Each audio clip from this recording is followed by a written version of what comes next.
Malheur à moi si je n'annonce pas l'évangile. 1 Corinthiens 9, 16. Celui qui n'annoncerait pas l'évangile qu'il a lui-même reçu serait un homme malheureux. C'est un constat. En effet, on ne peut pas être heureux en taisant la bonne nouvelle qui nous fait vivre. L'évangile ne se comprend que dans une chaîne de transmission. Si nous sommes chrétiens aujourd'hui, c'est que d'autres l'ont été avant nous. Les martyrs ont payé de leur vie leur attachement à la croix du Christ.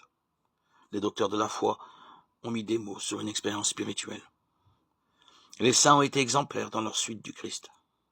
Tout chrétien, tout baptisé, avec le poids de son péché et la force de la grâce de Dieu, doit annoncer par sa parole et par ses actes l'évangile, la bonne nouvelle. Jésus est venu guérir et sauver tous les hommes. La mission du Christ est universelle. Il faut constamment lutter contre toute tentation de s'approprier le Seigneur au lieu de l'annoncer. Comme ultime consigne, le Seigneur nous enjoint. Allez donc de toutes les nations, faites des disciples. Matthieu 28, 19. L'évangélisation consiste à s'en aller, à être envoyé, littéralement à être missionnaire, pour conduire au Christ les hommes de bonne volonté, en faisant des disciples par le baptême.